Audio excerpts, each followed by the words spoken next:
Hey guys, so I want to talk today about MEPS because I promised that video and I've not done that yet. And so I'm currently out here with my wife looking at spots to do a photo shoot, but I'll record while we're walking.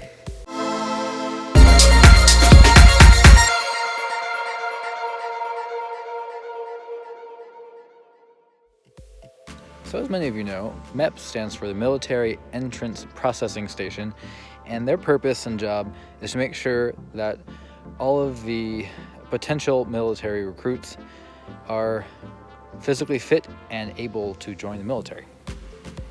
So at MEPS, you'll take things like tests like the ASVAB, you can take the D-Lab, there's an officer test, there's probably a bunch of tests I don't know about, but you'll also take your physical exam at MEPS, which is what I did recently.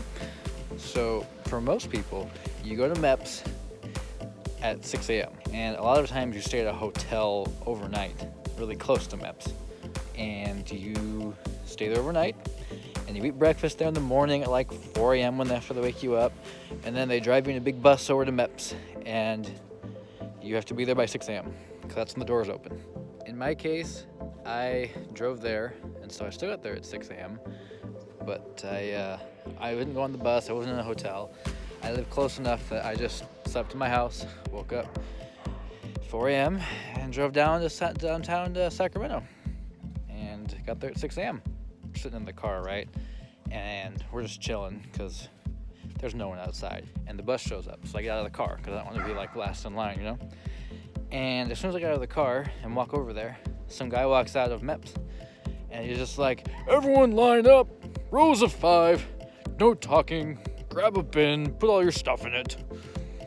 Rows of 5, hey you, get back in that line." And that was basically the only time that happened. It was right at the beginning. I was like, oh great. But that didn't happen ever again at MEPS, so it turned out okay. So we all lined up in rows of 5, and we all put stuff in our bins, and we got in, went through security. It was like being at the airport all over again. And then we sat down for the first of like 40 times where we just sat there and waited. I swear most of MEPS was just sitting in a chair doing nothing. It took 9 hours, and I probably spent 7.5 of those hours sitting there doing nothing.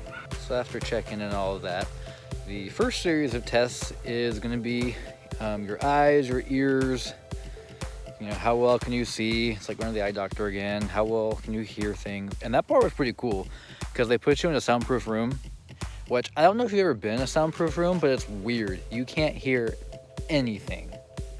It's pretty weird. And they put like 6 of you in this room, at least at the Sacramento MEPS, and we were sitting there with headphones, and we were supposed to push a button every time we heard a beep. But literally, if you didn't have the headphones on, you couldn't hear anything. It was really, really, really weird. But I passed those 2 tests, so we kept going, and then they gave you this like orientation, I guess you can call it. I don't know. It was pretty boring. Also, as a side note, like between each test, you literally just sit there. So after I got my vision test, I sat there for like half an hour before I finally got my hearing test. And after the hearing test, I sat there for like another 20 minutes before we got the orientation, where we sat for an hour. And then after that, we sat for another hour before we finally got to go to lunch. And after lunch is when, I finally took the urine test. So like, I got there at 6, I didn't get the urine test till like 11:30. So, judge when you can go to the bathroom or not, but you have to hold it for a long time. So if you're not good at holding, your pee for 5 hours, anytime you see a drinking fountain, go drink something. Like, just get water in your system, because you sit there for a long time. Like I said, 9 hours, I probably sat for 7.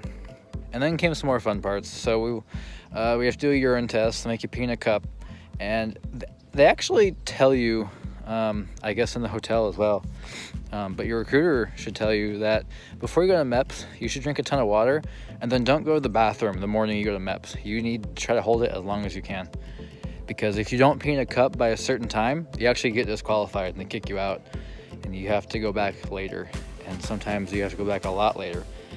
So make sure you drink a ton of water, especially the morning of, like while you're in the hotel or in your house or whatever, and try not to go to the bathroom when you get to MEPS. Try to hold it as long as you can.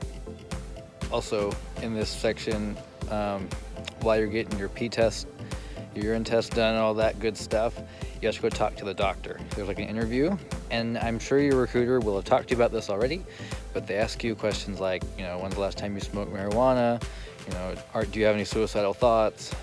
A lot of questions that aren't really trying to, get you disqualified or kicked out, but they're trying to make sure that you're okay and that you will succeed in the military. And so, no big deal.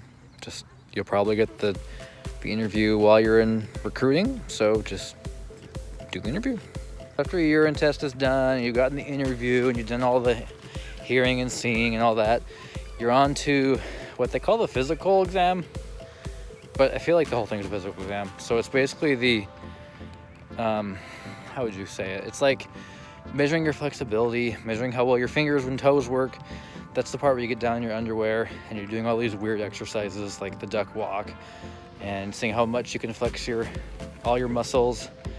Make you touch your thumbs to the top of your shoulders right here, up and down, up and down. And the doctor is just looking at you to make sure all your muscles work. So it's kind of weird, and it's weird being in your underwear, but just seeing if your body works, if you have any issues. Also, make sure you bring underwear. Don't bring sliders, because they got mad when I brought sliders. No Under Armour. Just bring underwear, because that's what you'll be in. It's also where they weigh you and measure you. If you're under the weight limit, you're good, If you're actually too far under the weight limit, you're probably not good. But if you're in the range, the acceptable range of weight, you're good. Otherwise, if you're like me, they have to measure your neck and your stomach. I've put the chart on the screen here, women on the left and men on the right. I've only put it up to 5'9", which is 69 inches. If you'd like to see the rest of the chart, I will put that in the description so you can see that. So I'm 5'5", that's 65 inches. I had to weigh between 114 pounds and 159 pounds in order to be good on the chart. And I was quite a bit over. I was 184, and so I didn't make it based on the weight.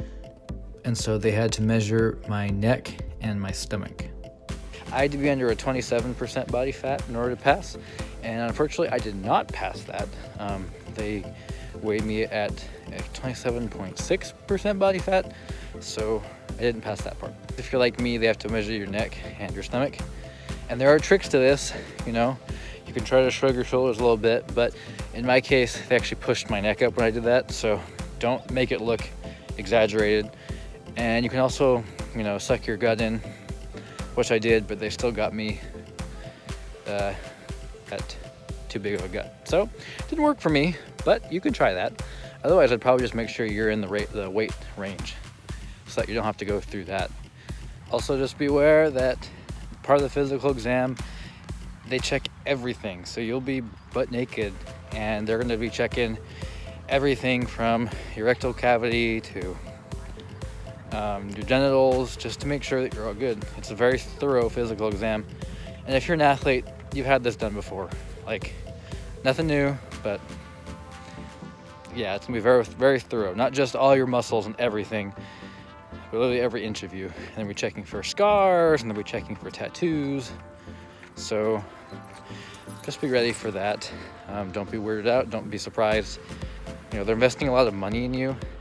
They're giving you a lot of stuff, so they want to make sure that they're getting a good, competent soldier in return. So some people take the ASVAB in the same day as their MEPS, and in that case, your day at MEPS will be different than mine, because at that point, after I'd done the medical exam, I was done, and so I got to go home. But for some people, you're going to have to take the ASVAB, and you might have to enlist that day. I mean, there's a number of things you can do that day. You can pick your job that day. If you're going into the Army, you probably already have a job in mind, but Navy and Air Force, well, at least Navy and Marines, you might get to pick a job that day, depending on your ASVAB. So, it could be an exciting day and a very much longer day for you. Mine was only 9 hours, but if you're doing the ASVAB and you're also doing the job selection and the enlistment, your day could be 12 hours pretty easy. Or maybe not, I don't really know. My day at MEPS was 9 hours, and I felt like it took forever because it was 9 hours long. But all in all, it wasn't difficult. I mean, it just was boring as crap. It took forever. I sat a lot. I felt like I was always just sitting there doing nothing. So just be prepared to sit there and be bored, because that's basically what's going to happen. So now, like I said, I didn't pass weight. So they measured my neck and they measured my stomach, and I did not pass my weight. So now I'm trying to lose weight. I'm going to the gym a lot. I'm doing Just Dance. It's a great way to lose weight, by the way. Yeah, so I can go back to MEPS on March 10th. That's 3 weeks after, it was like 4 weeks after I went originally. So yeah, I had to wait 4 whole weeks. So yeah, that's where I'm at. I'm just trying to lose some weight so I can go back to MEPS and get measured again. Because I don't think I'll lose, 22 pounds in order to be under the weight limit. I started at 184 and now I'm down to like 177-ish. So I'm getting there. But mainly I'm just hoping to get my stomach down so I can get measured and make it based on the measurement. And so I'll let you know how that goes. I hope you liked my video and my experience in MEPS, and please subscribe. And I'm gonna play mini golf now, so have a great rest of the night.